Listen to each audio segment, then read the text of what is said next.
Hi sewing friends, welcome to my sewing room. My name is Beth, and if you're new, welcome.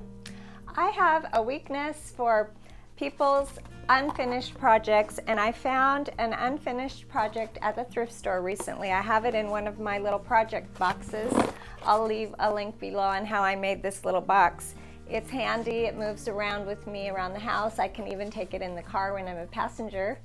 And I'm making some little flowers. It had the leaf pattern in there, and all I have to do is applique it onto some squares after I get my little pieces ready to go. So it's English paper piecing, and I'm going to show you how to do it. Let's get started. So like I said, this was an unfinished project, so all of the pieces were in the little baggie that I purchased for a couple dollars. It included these paper templates, and the green diamond shapes were also cut. I think if it were me, I would have left a little bit larger seam allowance there. I think it's probably a 1/4 inch. And then since I'm appliquing these little pieces, I wanted to turn under the end point, and what I'm doing is I'm just basting that diamond shape onto the card stock, and later I will remove that piece of paper on the back.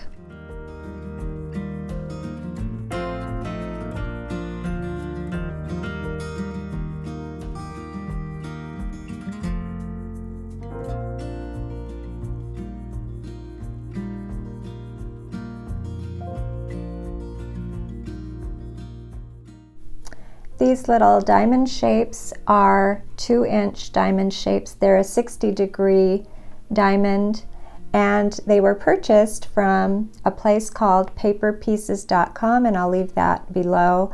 This video is not sponsored or connected with them in any way. I just wanted to let you know the product that someone left in that little baggie that I purchased at the thrift store.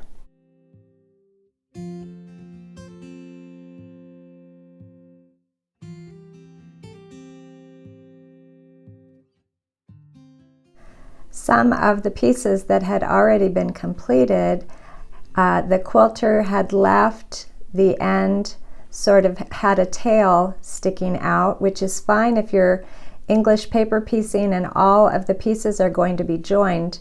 That's really a nice way to do it because there won't be a lot of bulk on those end points. Since I'm appliquing these, I started tucking in that end point, but initially I was doing it like this with a little tail on the end, so that when I do applique, I'll just tuck in that point when I get to that point on each end.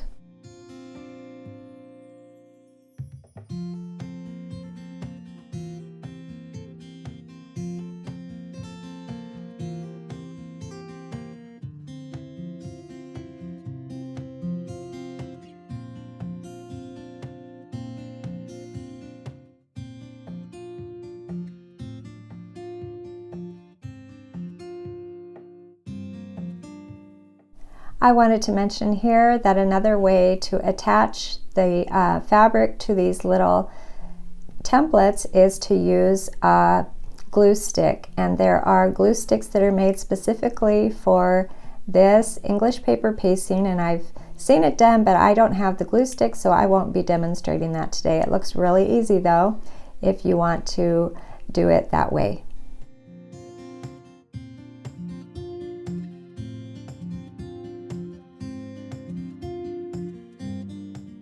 Now that I have all of my diamond shapes ready to go, I'm going to start constructing my flowers, and I'll start by putting 2 of the petals together and sewing right along the edge of those 2 pieces, just catching a little bit of the fabric, and it's on the wrong side, so this stitch will not be showing on the outside, and I'll just start by putting these 2 together.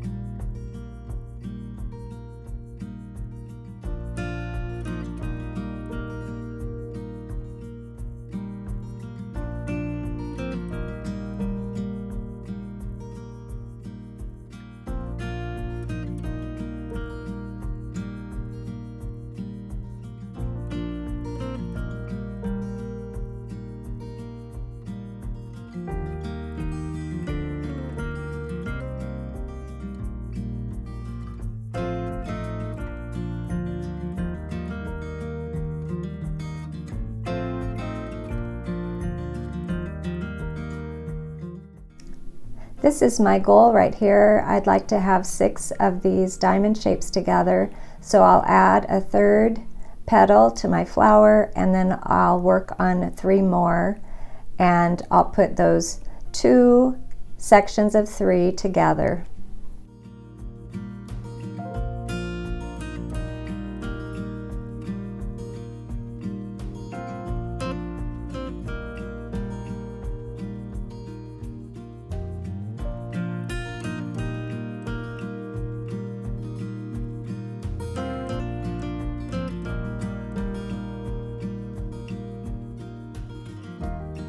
After getting my flower ready, I'm going to starch it, just using some Niagara spray starch.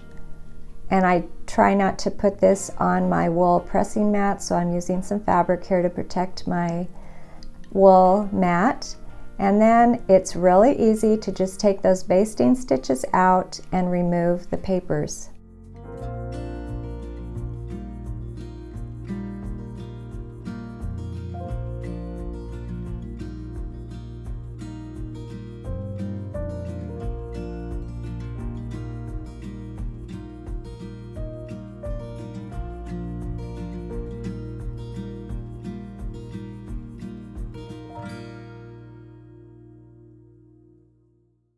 These little papers are pretty sturdy, and after removing them, I'm going to save them for at least another use. I don't know how many times they can be used before falling apart, but they're in good shape now, so I'll be using them again.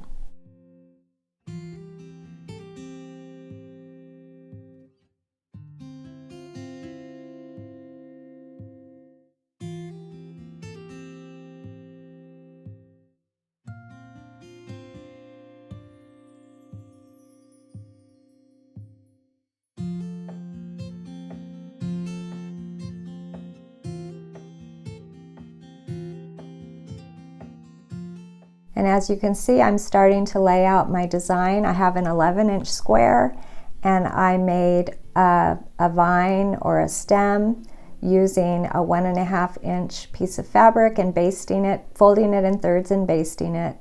And then after I have it appliqued on there, I can remove the basting stitches.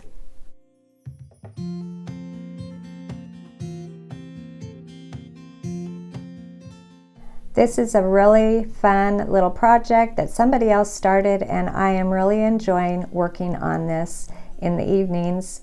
I also will be making some little circles or berries or yo-yos for the center of my flower.